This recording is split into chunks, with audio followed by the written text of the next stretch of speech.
so glad that we got this email today about your kids' privacy. Is it an invasion of privacy if you're checking their texts and their emails and stuff like that? Because I was just thinking about this yesterday. So my teen son is a great kid. He is a great kid. Sometimes he does teen stuff, right? That are not a big deal. It's just teen stuff, you know? My biggest problem is like him taking out the trash, and then there are a couple of newspapers. Yeah, those are still a thing in the driveway that he doesn't pick up and put in. That's the problem that I have, right? It's not a big deal at all. But when he and I were talking yesterday, there were a couple of things that I wanted to talk to him about. You know, it didn't get like, I see a lot of parents just kind of like lose it on their kids a little bit. Like they get frustrated with their kids and they talk down to their kids. And I really try very, very hard to have this open dialogue between he and I, where I tell him why I'm upset about some of the things. And then I allow him the space to go ahead and tell me if he thinks I'm right, thinks I'm BSing. And then we have a conversation about it. And it comes down to respect, right? Between the two of us. I think that, at least in our case, that the health of our relationship has a lot to do with the respect that Stacy and I allow our kids. It wasn't that way in my house when I was growing up. Kids didn't have a say in the matter at all. It was dad's way. It was mom's way. You never got to speak up. And I remember being really frustrated by that. And in a lot of ways, that turned me into a pretty rebellious teen, right? So if I give him that space, so far, so good, right? In fact, there were three parents. There was he had his prom last week and they had a prom picture party. So me and a bunch of the fathers were sitting around watching the kids and we were complaining about our kids. And at some point or another, I said to them, you guys realize how good we have it?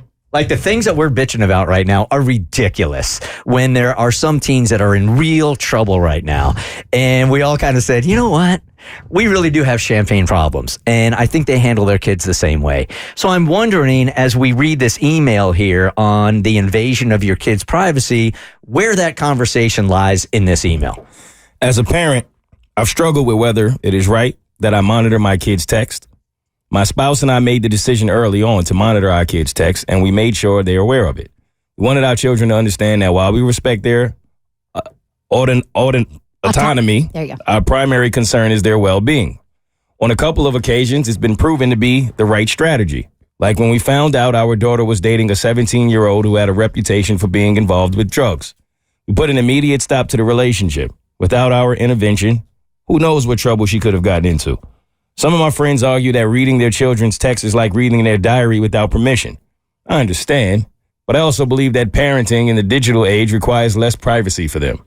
So, how do most other parents handle this? Am I wrong to read the text? 1-855-BERT Show. Okay, this is your future problem. It is my future problem. Yep. And I'm going to monitor text messages. You are. Absolutely. So I have in the past monitored Hollis's. I haven't done it in a while. A long while, actually. But I do think that it's not so much an invasion of privacy. I mean, a lot of kids don't communicate with their parents really what's going on. You have no way of knowing. And I know this, that even though I think I have a quote unquote open kind of conversation and relationship, and Hollis tells me everything. No, he doesn't. When your kid is telling you, he's telling you everything. He's telling you about 80%. She's telling you about 80%. Yeah, a text to me are very different than a diary or a journal. Like that's you talking to yourself, getting out your feelings, your emotions, your thoughts on things.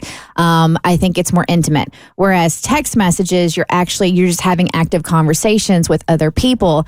And your conversations with your friends at that age are not going to be private, and especially with social media. And whether it's drugs, whether it's sex, whether it's bullying, there could be things that are being said that could be hurtful to your mental health. I think a part of managing your kids' mental health is managing their internet footprint and their social media and their text messages. I had this conversation with Hollis a long time ago, telling him, I just want to let you know your phone's not your phone. Your phone is your mom's phone and your phone is my phone. So at any time I can take a look at it. So he knows it's on the table. Mm-hmm. So it's not sneaking his phone. He knows it's on the table. I just haven't done it in a while. I feel like it's hard for me to say as I'm sitting here thinking about it without having kids if I would check or not check. It's easier to say when you're not in that situation, but I feel like with the way the world is today, if I were in that position, I would think the best thing to do, especially when they're at that impressionable age, is to check the text just to make sure everything is okay. It's so different now, man. It is so different. What we used to have to worry about is stressing out about the kids at our own school or in our neighborhood. Not like that anymore. You can get bullied from people you don't even know online or in texts now. So, if you're not looking at it at all, I don't. Yeah, that's a tough decision. Good morning, Matt. You're on the Bert Show. Hi. Hey, good morning. I think Mo is absolutely on point where he says that, this is not the same world anymore. I'm a deputy sheriff. I'm a law enforcement instructor.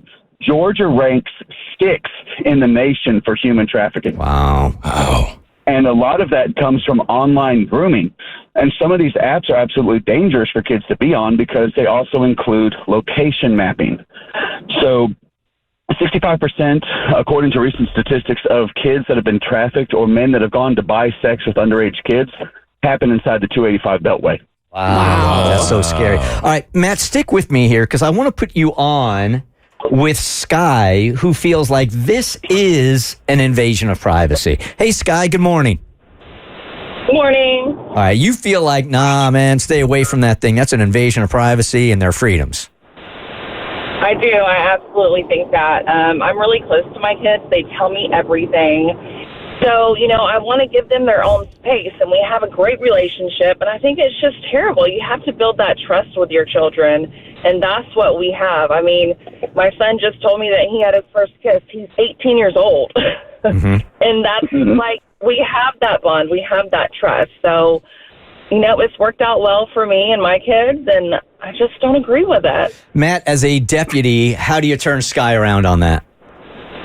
Well, every situation is different because human trafficking victims are typically from broken homes that don't have good relationship with their parents. So if it works for her, that's fantastic, and I applaud you for having such a great relationship with your kids. But the statistics are for kids that don't have that, and parents use technology to parent their children rather than stepping up and being the parent themselves. Yeah. I would also say, Sky, just be real careful about thinking that 100% of what's going on in your kid's life. I am naive to. I'm not naive to it. I think we have a good relationship, and he says that we speak about everything. Oh, hell no, we don't. The Bert Show.